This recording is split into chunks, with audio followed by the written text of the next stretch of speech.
Hi everyone, Peter here, and I am here at the launch of the 20th anniversary of the Glasgow Film Festival. So, let's take a little look at what's on.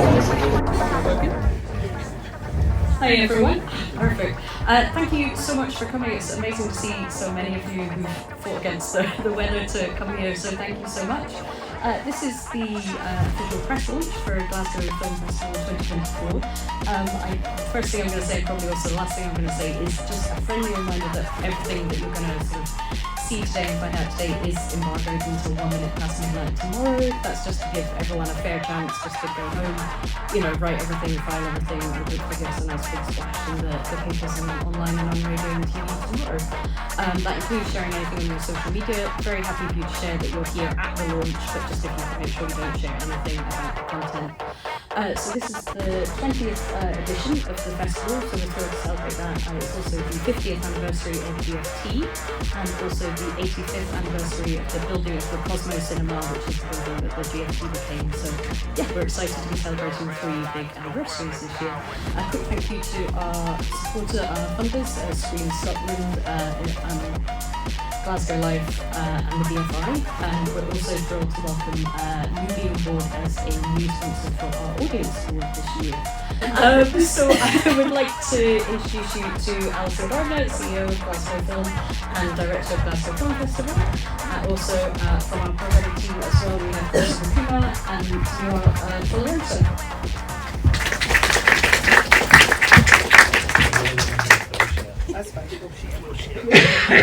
I suppose we can just start by maybe running through. I know you're very keen to talk about the programme kind of as a whole, particularly the world cinema that we support, and one of the true joys I think for a film festival is coming to see something that you may not get a chance to see on the big screen again, to really kind of take a chance with things. So I suppose if there were some films in the programme that you wanted people to take a chance on, sure. What would they be? And I'll give you the opportunity to think of the finest questions known to humanity. Thank you all so much for coming out in the weather. We have 125, I'm looking at Chris, he's the man with the stats, 125 features. I think 43% of the features out with the retrospectives and the special strands are from first or second time directors. So I think that's us really putting our stamp on supporting emerging talent. I think it's really important. Festivals are places for discovery. They're not there just for the films that you know. They're really there to support that emerging talent through the world cinema that we've done, films like Martinez, the Scottish films even that we've got here, Tummy Monster. These are places of discovery, so make sure that you take a chance and look at something different. It's really important that we give these emerging filmmakers their chance to shine on the big screen. I'd direct everybody's attention to the fantastic Audience Award films. We've also got, most of them are first and second time directors. Obviously one of them is a very good actor, Viggo Mortensen, his second film that he's directed, I think. So he's in that Audience Award category. We've got films like Woken, which is a brilliant Irish film. Sci-fi, yep. Maxine Peake. Literally, what more could you ask for in a movie? So there's lots of things in there. I think it's really interesting this year, for those of you who know Glasgow Film Festival well, Alan sends his love. He sent me a message this morning, Alan Hunter. But I'm really delighted to have Chris, Tomiwa, Natasha, Rosie, Heather on the team programming. I believe that as well as in front of the camera and on the screen, we need to develop the screen behind the programming team as well. We need to develop emerging filmmakers, and for me that's also really important. Thank you, Alison. Do we have any questions from the room at all? Right, I'll come to you first, purely because I'll pass over the microphone. If you just want to introduce yourself and then ask a question. Hi, Josh Flint, Subsidy Radio. You mentioned on the topic of emerging talent, you mentioned the mentoring program. That sounded very interesting. I just wondered if you could tell us more about that. So the mentoring programme is part of our industry focus. That's mentoring young talent. We're very lucky in that programme. We seek funding for that, and we're very lucky to have Charlotte Wells, who directed After Sun, and Ben Sharrock as one of our mentors. So we're looking at that new talent to come through and be mentored through our industry programme. The industry focus at Glasgow Film Festival is a really growing industry, and it's from that entry-level career right up to high-end professional. And it's really important that we are part of that, because not only are you getting to see great films on screen and talk to me, Chris, Tamina, Heather, Natasha, Rosie, you're getting to see the fact that there's events there for you to participate in, to hone your craft as well behind the screen. Thank you. Thank you. I think we had another question. I'll just pass the microphone up to you, just so the people watching on Zoom can also hear. So. Morning. It's Paul Trader from Glasgow World. Across the panel, could you give us a bit of context and background in terms of how, the scale of this for Glasgow, what it means to be a volunteer, what you've been able to do over 20 years in terms of building a community, and also the impact that people travel from all over the world to come to Glasgow to have a chance to show their, to fulfil their dream, to tell their story on screen.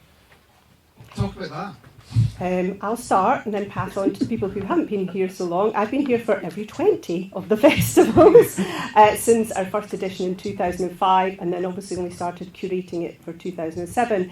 I think what we've grown is we've kept the ethos cinema for all. We really believe that is an important ethos, and bringing those films, we've always championed the best films from other festivals and brought them here. But now those films are coming to us and want to launch their careers with us, and that again is really important.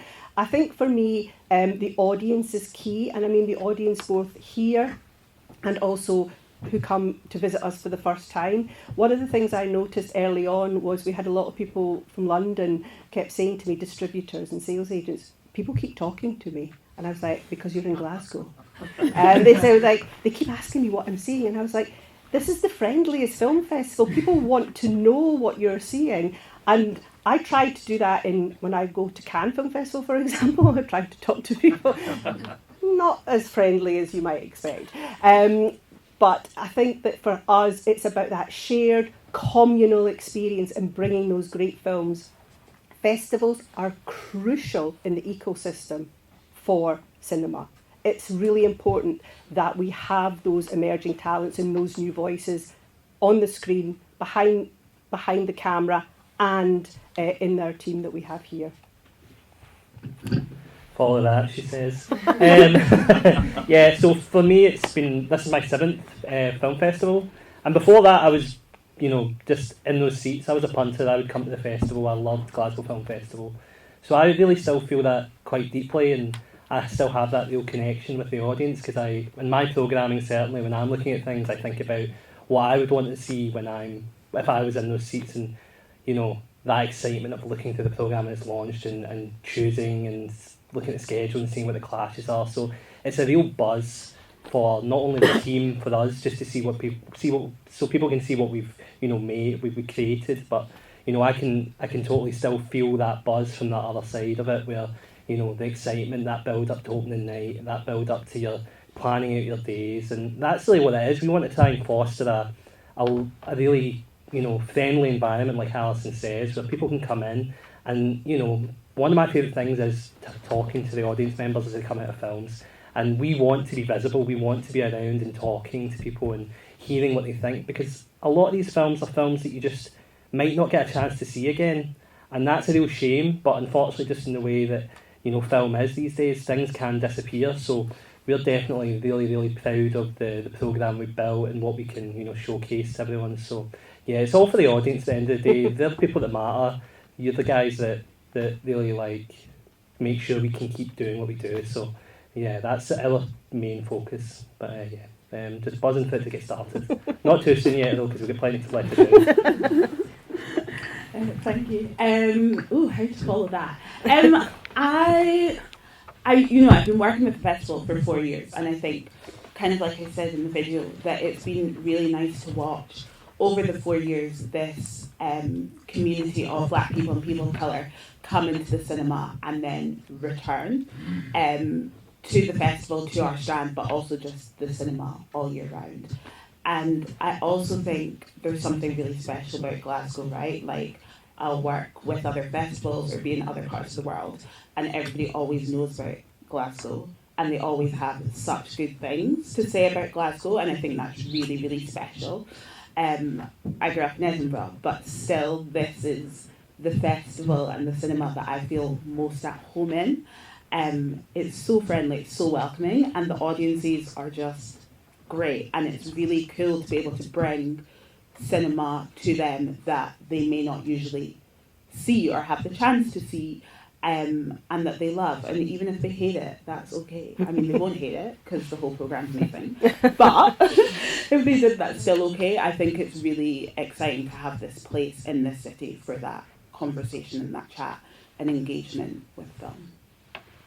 Right, thanks very much. We'll take a quick question from Jenny from I for Film, who we know is watching online, and you can maybe slightly direct your answers, guys, to the camera there. But Jenny was wondering particularly, like, you know, which films will go the distance this year? Like, what do you think we're showing that is going to do good box office, or kind of come out and sort of be seen at cinemas kind of across the UK?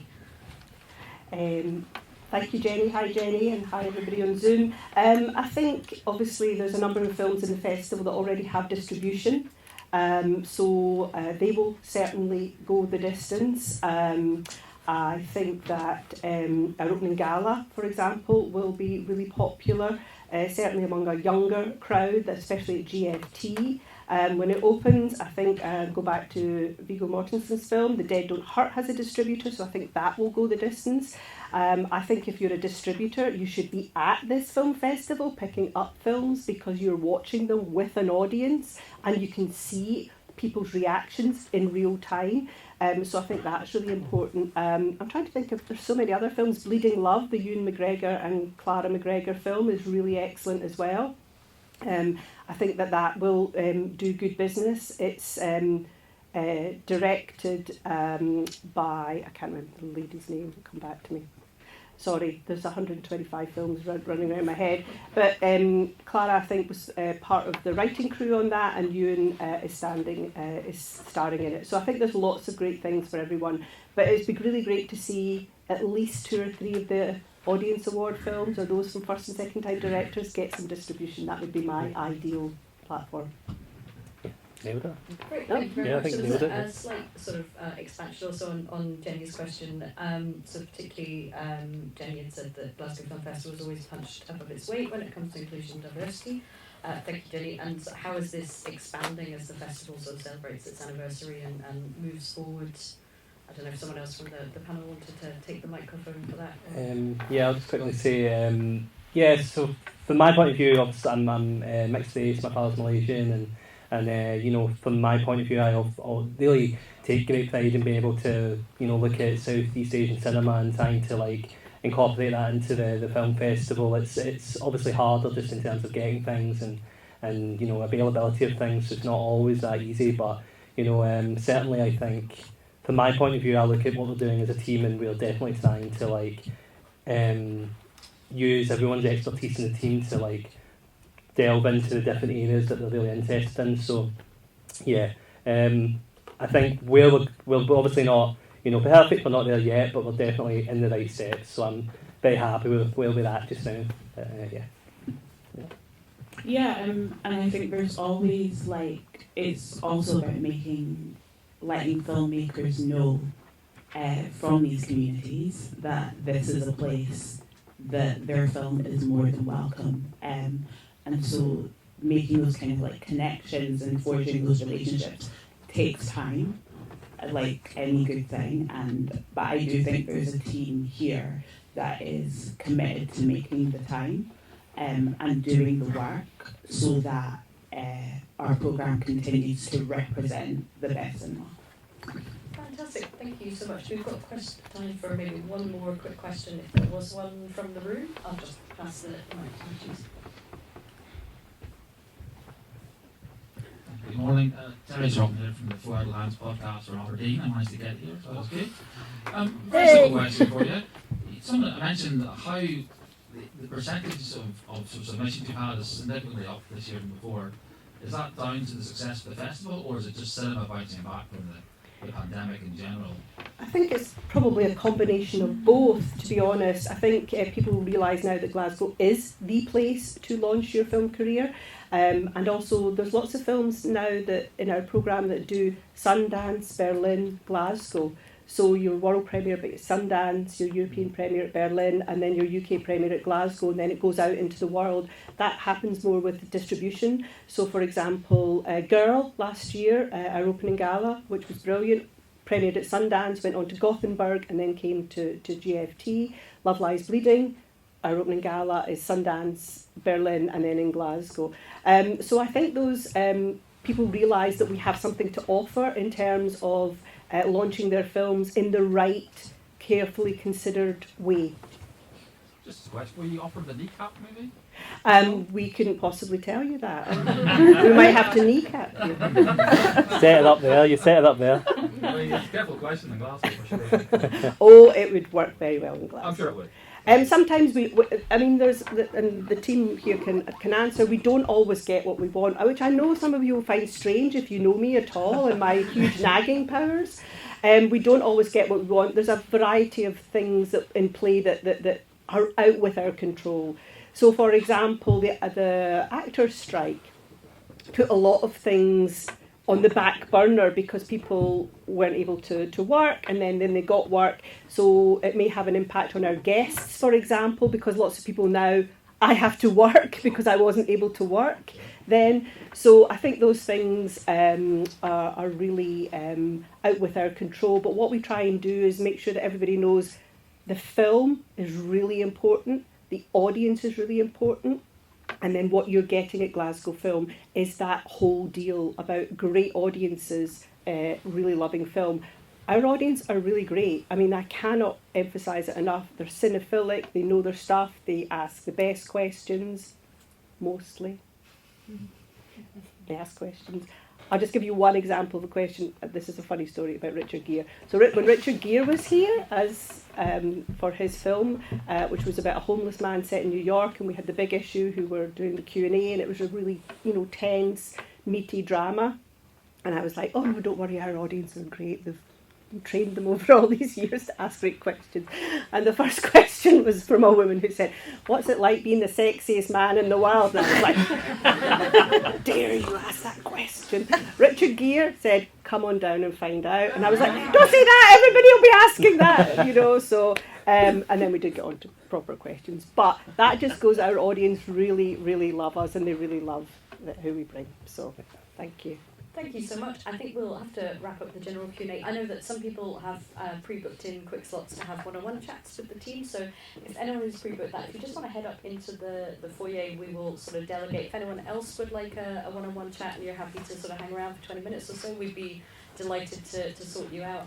So yeah, just say thank you so much. Thank you, Thanks, guys. Thank you, really appreciate it. Final reminder of the embargo. Oh yes, don't break the embargo or I'll have to hunt you Also down. in your inbox. This is the Peter Greenwood Show, and we are in a top secret location. We are upstairs in the project room at the Glasgow Film Theatre in Glasgow, just off Sauchiehall Street.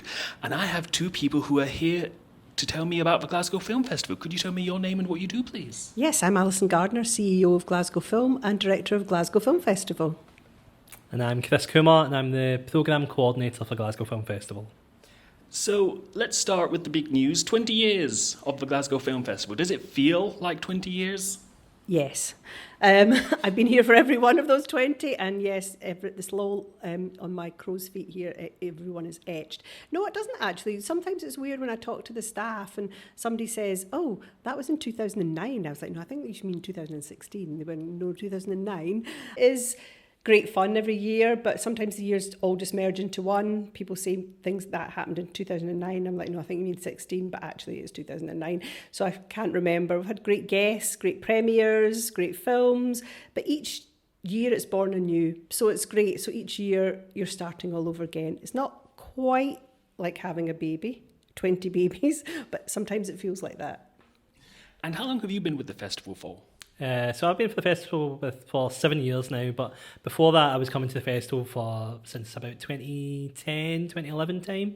So, well, I've not been here as long as Alice now. I've been here been coming to the festival for a long time, and it does seem mad to think that it's been that amount of time that have been coming. And just touching what Alison said there, I mean, while it's not like Raising Babies, all the films are their babies. It's hard to choose one that you like, but it's this one. No, I'm kidding. So been here for quite a while now, and it's just so nice to see how much the festival's growing and having that connection with the audience over the years has just been the best. So it's just a lovely time. It is growing massively, and it's something I didn't realise. It was something you said during the Q&A, which is films generally go Sundance, then Berlin, then Glasgow. That must be really important to have made it to kind of the top 5 of film showing festivals. About time. Things have got easier over the years as people have realised what a great launch pad we are for their films. So that has made life easier, but it also makes more decisions have to be made, and sometimes that can be challenging as well, because you can't please all the people all the time about everything. That is not how the world works, unfortunately. So I think that has become easier. And also, I think for certain films, what they realise is that bam, bam, bam, Sundance, Berlin, Glasgow, get the film out in the cinemas. It has then that sort of heat behind it that people are still talking about it. Sometimes if you have your premiere in Sundance and then your film's not released till the following November, people don't really remember. So for us and certain films, that really works well. Being in the middle of the film festival, and I'm going to ask this as respectfully as I can, do you still appreciate film, or do you see how the sausage is made? Has it taken some of the lustre off the gold? Absolutely not, because I'm very lucky to attend Cannes Film Festival and Venice Film Festival. I go into each show completely not knowing what I'm going to go and see. I mean, I know the director and the title, etc., and I plan my schedule carefully, but there's no reviews, for example. So I try and act as if I'm a punter, that I'm an audience member, and that I'm watching it as an audience member at GFT, if the film's coming to GFT or the Glasgow Film Festival, would see that film. So, no, I don't feel as if I have, as they say in The Wizard of Oz, peeked behind the curtain. I really feel immersed in it, because what's the great thing about watching a film in a cinema is that communal shared experience. And what about you, Chris? I think as soon as you stop enjoying films, then you probably shouldn't be in this business, I mean, obviously there's elements to the role where you have to think about the audience that you're programming for, and sometimes take yourself out of your enjoyment of the film and look at why you're programming a film. But look, this is like a dream job. Like, you get to watch films and as part of your job, and like everyone loves to recommend films to their pals, so I get to do that and get paid for it. Like, there's a lot more to the job, obviously, but I'm not lying when I say to people it's a dream job, because the fact of the matter is it's something I'm passionate about, and as soon as you lose that passion, I think it's just going to be, it's like, why are you in this? Why are you in it for this? And you said about seeing how the sausage is made. I mean, I love sausages, so it's fine. That's what it comes down to. If you love the thing, you're going to enjoy it at the end of the day. So that's the most important thing, I'd like to ask a very kind of simple question, but also one that's very convoluted, probably given the amount of work that goes into it. I have never programmed a festival, believe it or not. What goes into seeing a film to saying we are playing that on week 1, week 2? What is the process of doing the Glasgow Film Festival from start to finish? There's a variety of things, because there's a variety of ways films come to us. So there'll be films that we seek, that we have seen at other festivals, say Cannes or Venice, etc. There's films that we know sales agents across the world have that we want, and then we have to woo them, so to speak, that this festival is the best place to have a film. There's distributors that we speak to who already have the rights to show in the UK, that when we have to talk to them. And then there's also the submission process. So each different part has its own process, for example. So, for example, The Invisible Woman, Dolores Del Rio, they had to look and see what materials were available. So each thing has its own particular mechanism and process. But the thing is that we do all try to work holistically together. And my job, I think, as the director, because I've got this great programming team, is to try and see the gaps, try and turn the team sometimes towards things that we're missing in the programme, say countries, for example, representation, or more women directors, or even just less genre, or there's a whole bunch of things. What we look for, and what I've been very good at doing over the years, is looking at that balance. And so that's what I consider my job to be. I think everybody else in the programme team is bringing that sort of enthusiasm, their own particular views, their own particular interests, and that's great. But somebody has to make sure that the whole is there as a whole thing. Yeah, and I mean, the programme team, we're all like trying to sell each other on the films that we've watched at the end of the day. And I was going to jokingly say, what's it take to do this job? A lot of screaming and shouting, but it's not necessarily, but Never screamed or shouted. Yes, that is the official line. I've never screamed or shouted.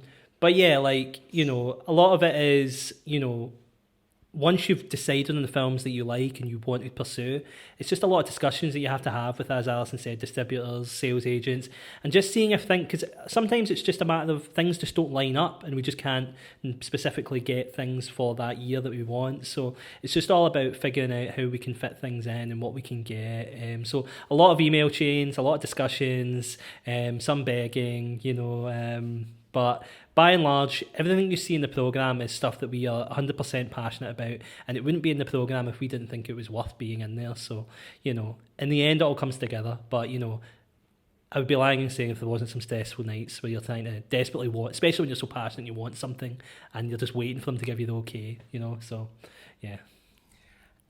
I'm going to put you on the spot.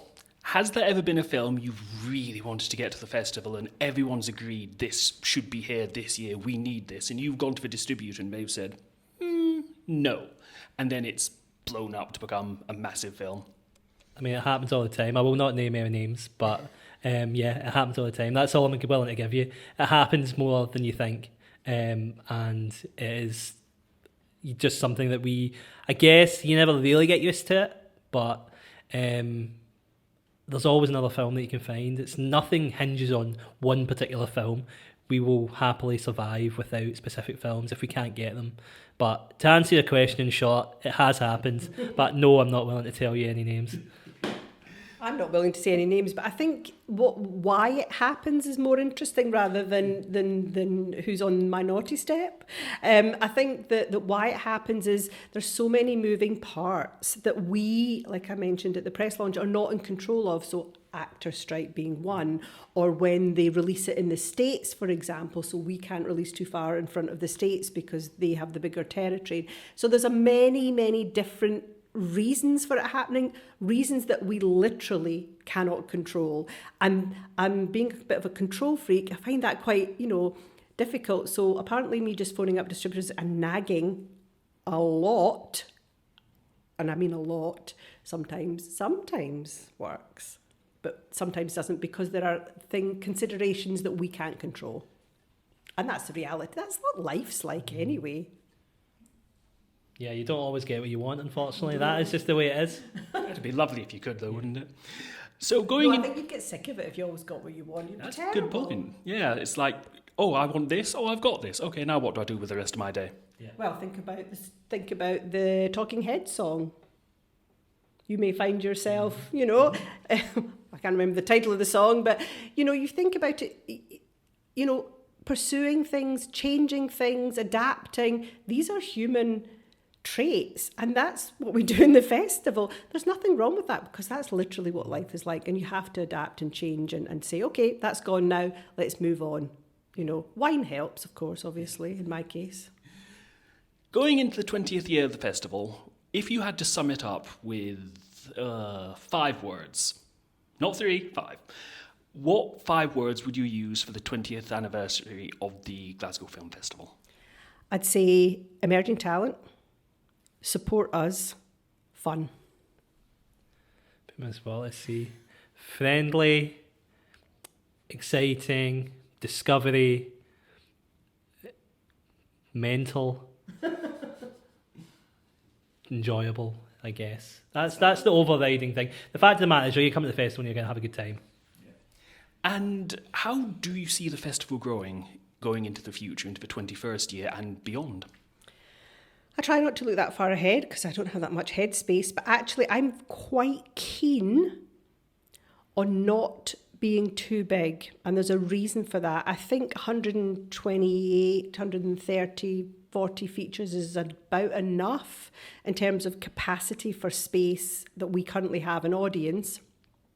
I want to make everybody's experience who comes either as a delegate for the industry focus, as an audience member, a filmmaker guest, producer, distributor, sales agent, I want them to have the best experience. And if you are too big, and we know that from a number of festivals who've had that problem and spoken publicly about it, for Toronto Film Festival, for example, then you're not really getting the correct experience. So I don't want to be so big that nobody gets to see us or talk to us, like Chris mentioned in the programme launch. We're here, we're visible, talk to us.